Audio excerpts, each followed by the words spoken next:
Nobody told me what the first week of marriage would actually look like. Not really. The older women in my community had a way of preparing you for marriage, the way someone might prepare you for surgery, by describing the room you would wake up in afterward. They told you what you would need to have ready: a clean apron, a good attitude, a willingness to learn His ways.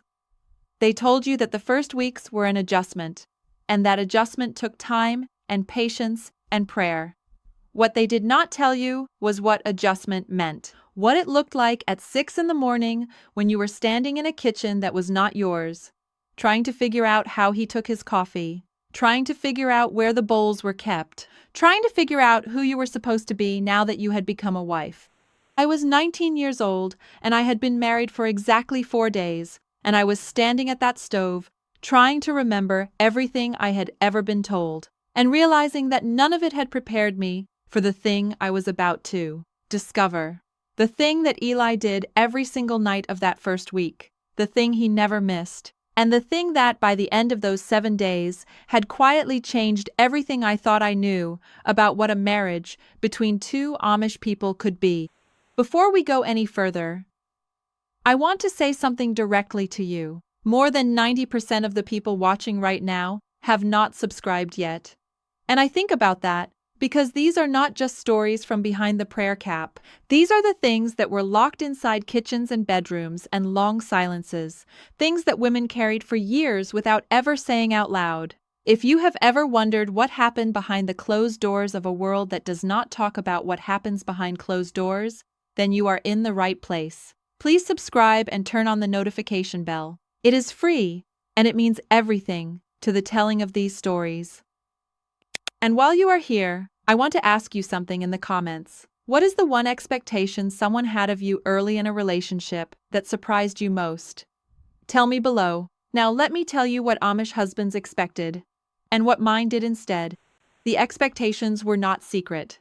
That is the first thing I want you to understand. In my community, the role of a wife in the first weeks of marriage was spoken about openly, the way a job description might be spoken about. You were expected to have his meals ready. You were expected to keep the house in the order he was accustomed to, which meant learning that order quickly and without complaint. You were expected to be available to him at night, which was spoken about in the most indirect language possible, but which everyone understood. And you were expected to begin demonstrating, as soon as possible, that you were capable of becoming a mother. That last expectation was not stated as an expectation. It was stated as a blessing, as a hope, as the natural and God-given purpose of the union. But everyone in the room, when it was said, understood that it was an expectation with a timeline attached to it. And that timeline began the night of the wedding. I want to be careful here because I know some of you are listening for something sensational, and I am not going to give you that. What I want to give you is something true. And the true thing is this: the physical expectations of a new Amish wife were not cruel in the way people from outside sometimes imagine. They were not discussed as demands. They were framed always as duty and as love and as the will of God. And many of the women I knew had accepted that framing so completely that they genuinely could not see the difference between wanting something and being expected to want it. That confusion between desire and duty, between willingness and the absence of any real alternative, is something I only began to understand years later, long after I had left. But I am getting ahead of myself, because what I actually want to tell you about is not what was expected. It is what Eli did instead. Eli was 23 when we married. He was quiet in the way that people who have spent a lot of time alone are quiet, not cold, but careful with words, as though he had learned early that they mattered and should not be wasted. He had taken over his uncle's farm the year before, and he worked it alone, and I think that solitude had made him observant in ways that most of the young men I knew were not. He watched things. He noticed things, and in that first week of our marriage, he noticed me in a way that I had not been prepared for and did not know what to do with. Here is what he did every single night of that first week, and I mean every night. He never missed one. After supper was cleared and the kitchen was put right and the lamps were lit for the evening, Eli would sit down at the table and he would pour 2 cups of the weak coffee we kept warm on the back of the stove. And he would set one in front of me and he would say, "Tell me something." Just that, tell me something, not tell me about your day. Which I could have answered with a list of tasks. Not, "How are you feeling?" which I would have answered with "Fine," because that is what you said. Just, tell me something. An open door with no frame around it. An invitation with no shape that I had to fit myself into. The first night I did not know what to do with it. I told him about a bird I had seen on the fence post that morning, a cedar waxwing with its yellow-tipped tail. And I felt foolish the moment I said it because it was such a small thing, and I was not sure it was what he meant. He listened to the whole thing. He asked me if I had seen them before on the farm. I said I had not. He said his mother had always called them the dressed-up birds because they looked like they were going somewhere important. And then he said, "Tell me something else." And I did. By the third night, I understood that this was not accidental. This was deliberate. This was a man who had decided, for reasons I did not yet know, that he was going to learn who I was before he assumed he already knew. And that decision, that quiet and completely uncelebrated decision made by a 23-year-old farmer who had never read a book about marriage and had been given no model for it by the men around him, was the most unexpected thing that happened to me in the first week of my marriage. More unexpected than the physical adjustments, more unexpected than learning the layout of his kitchen or the rhythm of his mornings. The most unexpected thing was being asked to speak and then being listened to. I want to stay here for a moment because I think this is where the story earns its weight. The women in my community were not mistreated in the dramatic ways that make for easy stories. They were not beaten or starved or locked in rooms. What they experienced was quieter and in some ways harder to name. They were not asked. Their husbands were not cruel. Their husbands were simply following the model of marriage they had been given, which was a model in which the wife's inner life was not exactly a mystery to be solved, but more like a room that did not need to be entered, because the door had never been opened, and it had always been fine that way. The women accepted this because they had also been given a model, and their model did not include expecting to be asked. My friend Miriam, who married the same season I did, told me 2 years later that her husband had never once asked her opinion about anything that was not directly related to the house or the children. She said it without bitterness. She said it the way you state a fact about weather. That is just how it was. That is how it had always been. What Eli was doing at that table every night with 2 cups of weak coffee was not something he had been taught. I know this because I asked him, years later, where it had come from. He was quiet for a long time before he answered. Then he said that he had watched his father for 20 years, and he had decided early that he did not want a wife who disappeared. He said it exactly like that. I did not want a wife who disappeared. I asked him what he meant. He said that his mother had been there every day of his childhood, in the house, in the kitchen, in the garden, but that she had not really been there, that there was a version of her that had gone somewhere inside herself when she married and had never come back out, and that he had spent his whole childhood wondering what she was actually thinking and never once being able to ask, because the asking was not done and the answering was not expected, and the silence between them had become so ordinary that nobody noticed it anymore, except him. He did not want that, so he asked.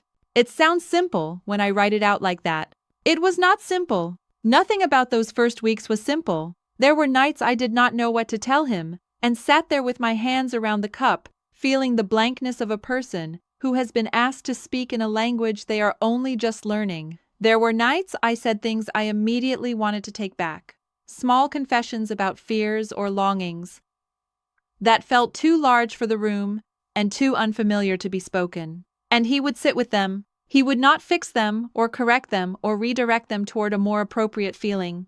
He would just sit with them the way you sit with a fire that is giving off more heat than you expected. Present, careful, not moving away. The physical side of our marriage, I will tell you, was gentler than I had been braced for, and I had been braced for something I did not have words for at 19. Not because the community had frightened me exactly, but because the absence of words itself is a kind of preparation. When nobody tells you what something will be, you fill the silence with whatever your imagination gives you. And at 19, my imagination had very little to work from, and what it gave me was mostly fear.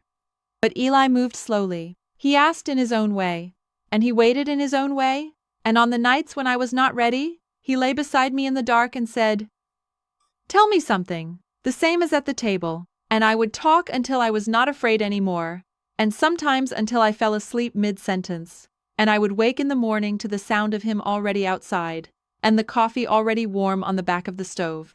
By the end of the first week, I had told him things I had not told anyone. About the year I was 13, and I had found a book, an English book, left behind at the edge of a field by someone passing through, and I had kept it hidden under a loose board in the barn for 4 months, and read it in pieces.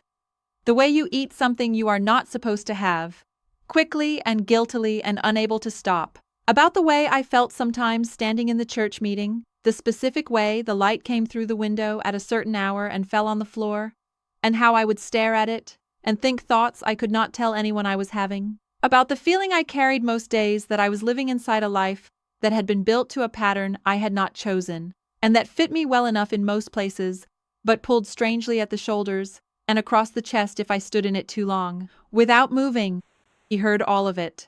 He did not try to talk me out of any of it. He did not suggest that prayer would settle it or that time would smooth it. He said, "I know." He said it not as agreement, but as recognition. The way you say, "I know" to someone who has described a road you have also walked. And I understood then that he was carrying something similar, that this quiet farmer with his uncle's land and his careful words was also wearing a life that pulled strangely at the shoulders. And that the 2 cups of coffee every evening were not just for me, they were for both of us. They were the only space in the day when either of us was allowed to be more than what we had been assigned to be. We were married for 6 years before I left. I have told that part in other videos and I will not tell it again here. What I want to leave you with is the week. That specific, unrepeatable, ordinary, and extraordinary first week. Because the first week of a marriage is in some ways the whole marriage in miniature. The patterns that begin in the first week tend to continue. The silences that are allowed in the first week tend to deepen. And the questions that are asked in the first week, or not asked, tend to determine whose voice is in the room and whose voice has gone somewhere inside and learned to be quiet. Eli asked. He never missed a night, and I have thought about that for all the years since, about what it costs a person to go against the only model they have ever been given, to sit down at a table with someone they barely know and say, "Tell me something," and mean it, and wait. It costs more than people who have always been asked will ever understand. It costs the willingness to hear an answer you did not expect. It costs the willingness to discover that the person across the table is more complicated than the role you married them into. And it costs the thing that is hardest of all, the willingness to be discovered yourself. If you grew up in a place where your voice was one of the things you were expected to manage, to keep quiet and presentable and not too much, I see you. If you have ever sat across a table from someone who could have asked and did not, I see you. If you have ever been surprised, truly surprised, by someone who decided to listen, and felt the strange and frightening and relieving feeling of being heard by a person who did not have to hear you, I see you. That surprise should not be rare. It should not be the thing we remember about one particular week, of one particular marriage for the rest of our lives. But for some of us, it is. And the fact that it was rare does not make it less real. It makes it more worth saying. Before you go, I want to thank you for staying with me through every word of this. I know you could have been anywhere else and you chose to be here. But there is something I want to be honest with you about. More than 90% of the people who watch these videos still have not subscribed. And if something in this story reached you, if it reminded you of a silence you once lived inside, or a question someone asked you that you were not ready for, or a person who sat with you at a table and waited for the real answer, then I hope you will subscribe and stay. It is free and it keeps these stories alive. And before you go, tell me in the comments, What is the one thing you wish someone had asked you during the most uncertain week of your life? I will read every word. Until next time, remember this. The person who asks you to speak, and then waits, and then listens, is giving you something that has no name in most languages, but that your whole life has been quietly waiting for.